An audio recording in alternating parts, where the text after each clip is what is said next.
We're less than a month away from the first results of the 2024 presidential race. In today's video, I'm going to take you through my latest predictions for every state on the map, hour by hour, just as you'll likely experience the projections on election night. That means I'll also give you my predictions for when the decision desks will be able to make those calls throughout the night, and unfortunately, throughout the week. Let's start with our first poll closings at 7 p.m. Eastern Time. Polls will close in 6 states: Vermont, Indiana, Kentucky, Virginia, South Carolina, and Georgia. Indiana and Kentucky are solid for former President Donald Trump. He carried Indiana by 16 points in 2020 and Kentucky by 25, so I expect both to be called by most networks as soon as polls close. Trump is also expected to win South Carolina by a double-digit margin. While not as deep red as some other southern states, Trump won it by about 12 points in 2020, and it hasn't gone blue since 1976. While it may not be called at the exact closing time, it should be within about 15 minutes. For Vice President Kamala Harris, Vermont is a lock.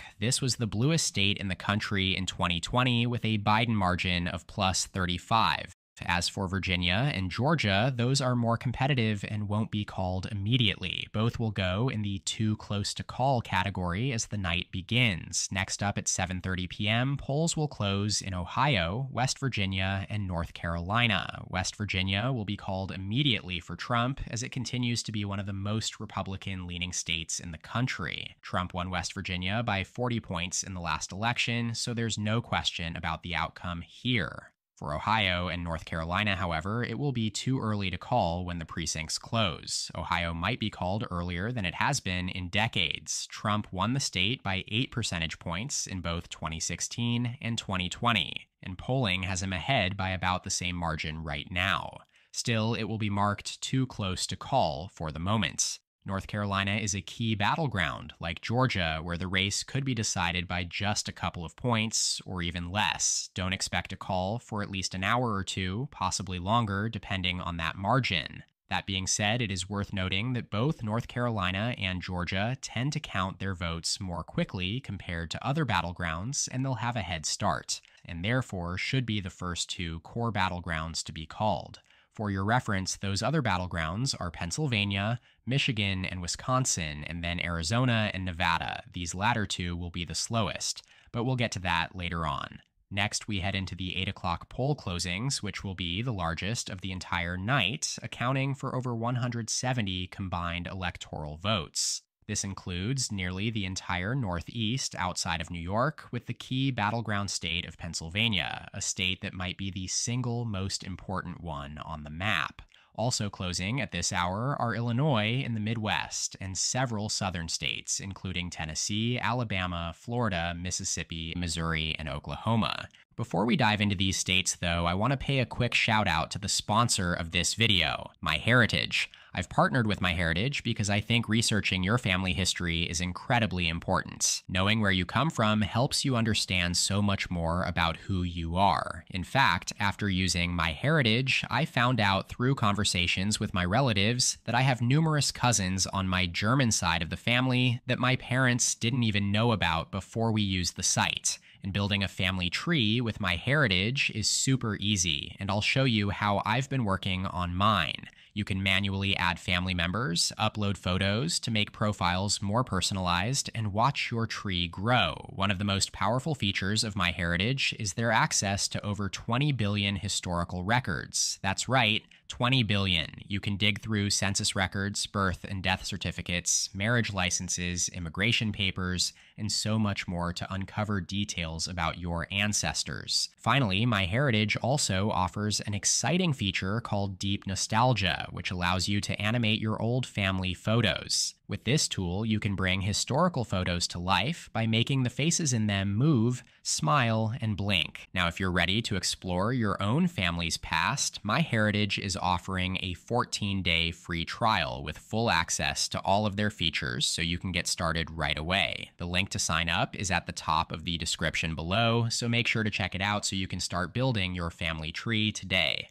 We can immediately place most of these northeastern states in the safe column for Harris: Washington, D.C., Maryland, Delaware, New Jersey, Connecticut, Rhode Island, Massachusetts, and Maine's 1st Congressional District. However, Maine's statewide race and the 2nd District will both go in the too close to call column along with New Hampshire. One key thing to watch in Maine is if neither Trump nor Harris hits the 50% threshold. If that happens, the state will use ranked choice voting to eliminate third-party candidates and redistribute their second-choice votes until someone reaches 50%. I fully expect Harris to win statewide and Trump to carry the 2nd District, but if they don't clear that 50% threshold, networks might need to hold off on calling the race. As for New Hampshire, it should be called on election night, but likely not until at least an hour after polls close, even if Harris wins by about 7 points, similar to Biden's margin in 2020 and how she's polling right now. Democrats have carried Illinois by at least 10 points in every election since 1988. And while there may be slight rightward trends in major cities like Chicago, it won't be enough to tighten the margins significantly. As for Trump, he should easily carry several southern states: Oklahoma, Missouri, Tennessee, Mississippi, and Alabama, along with Florida. That's right, I expect Florida to be called as soon as the polls close statewide at 8 p.m. That's because most of the state actually closes its doors at 7, except for just a few counties here in the Panhandle. Florida is also one of the fastest counting states in the country, as a lot of Floridians vote early, and state law allows for them to count those votes prior to Election Day. And considering that Trump is expected to carry Florida by the widest margin for a presidential candidate in decades, that makes it very likely that at least one decision desk will call the race in his favor by then. Trump currently leads Harris by more than 6 points in the Real Clear polling average, with the latest New York Times Siena College poll showing him up by an insane 14-point margin. So taking a look back at the map after the 8 o'clock poll closings, Trump leads with 105 electoral votes, while Harris has 75. There are still 88 votes distributed across states that are too close to call at this point. Our next poll closing comes at 8:30, with Arkansas being the only state where polls will close,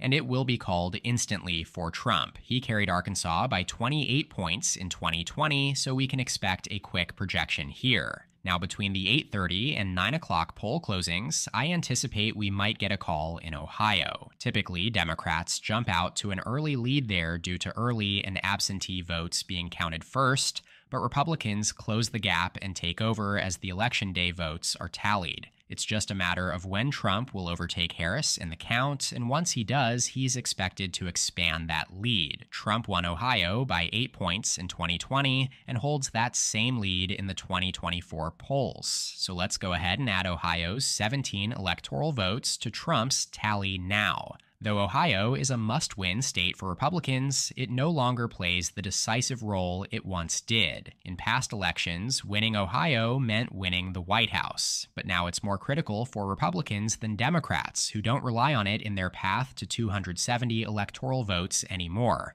I also think we should get a call for Harris in New Hampshire sometime between 8:30 to 9. 4 electoral votes will be added to the vice president's tally here, as New Hampshire is likely to back Harris by a similar margin as it did for Biden in 2020, around 7 points. Now that brings us to our 9 p.m. closing, the second largest closing of the night. I call this battleground Central Time, as the polls close in Michigan, Wisconsin, Minnesota, Iowa, Colorado, New Mexico, Texas, and Arizona. Each of these states were decided by 10 points or less in 2020. The polls will also close in several less competitive states here across the middle of the country, and of course in New York. In total, we're looking at 163 electoral votes in play. For Trump, we should see immediate calls in several states right at 9 p.m. North and South Dakota, Wyoming, Nebraska's statewide race, and its 1st and 3rd congressional districts. The 2nd district will be too close to call at that moment, but more on that later. Kansas and Louisiana are also solid Trump states. Iowa is likely to be called for Trump soon after polls close, similar to Ohio. It shifted heavily to the right in 2016 and 2020, and Trump is expected to win by a similar margin this year. It may be too close to call right at poll closing, but I expect it to be called within the next hour before the 10 p.m. closing. For Harris, on the other hand, I expect New York to be tallied up for her right at 9 p.m. While it may trend slightly right, like Illinois, and Harris may not reach Biden's 23-point margin, I still don't expect it to get anywhere near single digits. As for the rest of the battlegrounds, they'll be too close to call when polls close, but we should get a few calls within the hour. In Colorado, for example, the state votes almost entirely by mail, and we usually see a large drop of votes shortly after polls close, which could lead to a quick call for Harris. Colorado is the fastest left-trending state in the country, and Biden won it by nearly 14 points in 2020. I also expect a call for Harris in New Mexico between 9 and 10 p.m. It voted for Biden by 11 points in 2020, and the polls currently show Harris leading by an average of 8.5% based on the last 4 polls. The rest of the too close to call states will likely remain in that category until after 10 p.m. If we look back at some of the early closing states like Virginia, it's kind of a flipped scenario to what happens in Ohio, where Republicans tend to lead early, but Democrats catch up as votes from the Northern Virginia suburbs come in later. Those suburban areas around D.C. are heavily Democratic and typically push the Democrats ahead. I expect Harris to carry Virginia by around 4 to 6 points, but it may be difficult to call the state this early in the night. As for North Carolina and Georgia, they might be getting closer to a call by this point, depending on the margins. If Trump is set to win both states by more than a point, we might even see a call before 10 p.m., but that's likely a bit optimistic. We'll probably have to wait until after the 10 p.m. poll closings. Speaking of 10 p.m., that's when polls close in Montana, Utah, and Nevada. Montana and Utah should be instantly called for Trump, as both states are solidly Republican. Nevada, on the other hand, is one of the core battlegrounds and could end up being the last state called in the entire election. Nevada is known for its slow ballot processing, and I wouldn't be surprised if it's not called until Friday. In fact, that's probably a very reasonable estimate, especially since Nevada is likely to be decided by a razor-thin margin. Between 10 p.m. and 11 p.m. on election night is when we'll likely start seeing some of the more competitive states get called. I expect Virginia to be called for Harris around this time. Although Joe Biden won Virginia by 10 points in 2020, this year's race is shaping up to be much closer. Before Biden dropped out, polls had shown Trump leading him in the real clear polling average. Now, with Harris as the nominee, she leads Trump by an average of 6.4 points across the last 5 polls. While Harris is underperforming Biden's 2020 margin, I don't have any serious doubt about her chances of winning Virginia by this point in the night. We should also get a call-up in Maine around this time. I expect Harris to win the statewide contest, while Trump will likely carry Maine's 2nd congressional district. Biden won Maine by 9 points in 2020, and Harris has maintained at least that margin in every poll during this cycle. With RFK Jr. no longer in the race, the risk of third-party candidates pulling away votes and dipping her below 50% is minimal. Likewise, Trump is expected to hold Maine's 2nd district, which he carried in both 2016 and 2020, most recently by 7 points. I think we should also get a call for Harris in Nebraska's 2nd district and in her running mate Tim Walz's home state of Minnesota during this period. Votes are counted here much faster than in the other competitive Rust Belt states, and the margin won't be as close either. Biden won Minnesota by 7 points in 2020, and right now Harris leads by an average of 4.7% based on the latest 4 polls. Democrats also tend to jump out to an early lead here, which should make it easier to call the race early since the decision desks won't need to wait for a late surge to pull them ahead. The final call I feel comfortable making right now is down in Texas, the 2nd largest prize on the map with 40 electoral votes. Most of Texas closes at 8 p.m. except for El Paso out in the southwest corner. Texas is also known for reporting its early vote quickly. I don't expect Trump's margin to shrink much compared to 2020 when he carried the state by 5.5 points. Right now, he's leading by a nearly identical margin of 5.4% based on the last 5 polls, which all show him up by 5 or 6 points. So Texas goes into the Republican column, pushing Trump's total to 212 electoral votes, ahead of Harris's 147. By 11 p.m. Eastern, this is what I expect the map to look like. The only states left in the too close to call column are the 7 key battlegrounds we've been discussing throughout the cycle: Michigan, Wisconsin, and Pennsylvania in the upper Rust Belt, along with North Carolina, Georgia, Arizona, and Nevada. Assuming things go according to plan and the margins are all roughly similar across all 7 states, then we should see calls for both Georgia and North Carolina by midnight. Michigan and Wisconsin will likely be called between 1 a.m. and 4 a.m. on Wednesday, while Pennsylvania probably won't be decided until Wednesday afternoon. As for Arizona and Nevada, those likely won't be called until Thursday or Friday, similar to what we saw during the 2022 midterms. I'll dive into the implications of all of that in a moment. But first, let's focus on the 11 p.m. states: Idaho, Washington, Oregon, and California. Trump will easily win Idaho, while Harris is expected to sweep the Pacific Coast states, keeping them blue for the 9th consecutive cycle. That includes her home state of California, the largest prize on the map with 54 electoral votes. This pushes her total ahead of Trump's, giving her 221 electoral votes to the Republicans' 216. Now just 2 states remain open, Alaska and Hawaii, which will close at midnight Eastern Time. At this point in the night, the big question on everyone's mind will be how quickly either candidate can reach that crucial 270 electoral vote mark and secure the presidency. So let's break it down together. The first battlegrounds likely to be called are Georgia and North Carolina. Based on the current data, I believe Trump has the edge in both states. In Georgia, he's leading by an average of 1.5 points across the last 12 polls, while in North Carolina, his lead is tighter, standing at 0.6% over the last 14 polls. Beyond the polls, the world's largest prediction market also favors Trump, giving him a 64% chance of winning in Georgia and a 60% chance in North Carolina. These aren't just static numbers from outdated polls, they're dynamic, real-time reflections of public sentiment, adjusting constantly as new information comes in. So all signs point to Trump having an advantage in these 2 states at this stage. In 2020, Georgia voted for Biden by just 0.2%, the narrowest margin of any state in that election.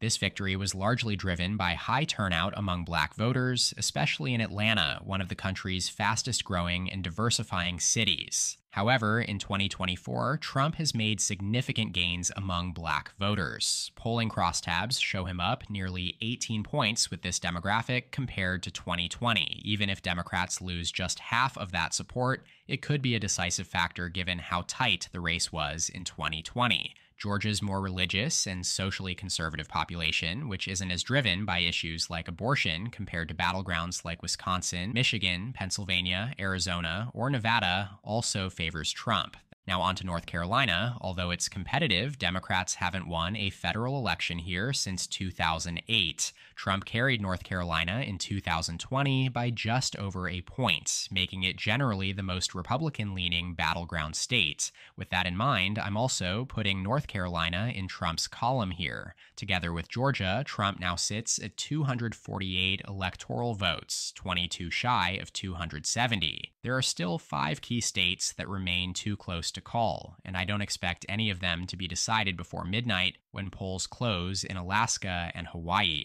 Harris should immediately secure Hawaii, where her margin is expected to be around 25 to 30 percentage points. As for Alaska, I fully expect Trump to hold Alaska, but it will be too close to call as polls close. Unfortunately, they do take a while to drop their first votes, and I don't see the networks calling it without any votes in, especially since Trump only carried it by 10 points in 2020. Based on past cycles, we should get the first results from Alaska around 2 a.m., but before then, I expect Wisconsin to be called probably between 1 and 2 a.m.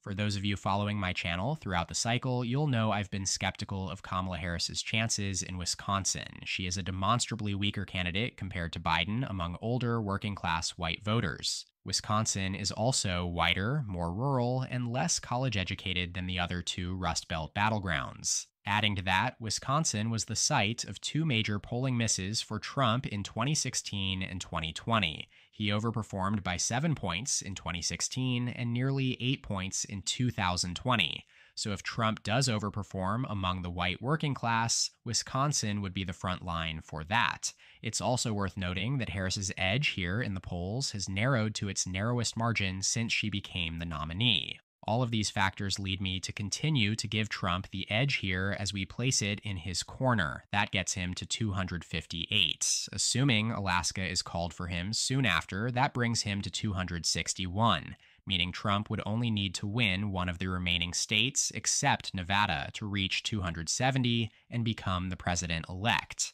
That being said, the next most likely state to be called is Michigan, and I have this one going to Harris. Michigan is fundamentally the bluest battleground state, as Joe Biden carried it by 2.8% in 2020, and the polymarket odds give her a 54% chance of winning, even as Trump has surged in other states here over the last few days. Michigan will probably be called around 3 to 4 a.m. on Wednesday morning, while most of America is sleeping, as late vote dumps from Democrat-dominant Detroit will give her an insurmountable advantage. That means we'll probably need to wait until Wednesday afternoon to call the presidential race, as that's when I think the networks will feel comfortable enough to call Pennsylvania for Trump. The most likely tipping point state on the map, the Keystone State, is worth 19 electoral votes and would lift Trump all the way up to 280 electoral votes. Pennsylvania voted for Trump by 0.7% in 2016 and then flipped back to favor Biden by 1.2% in 2020.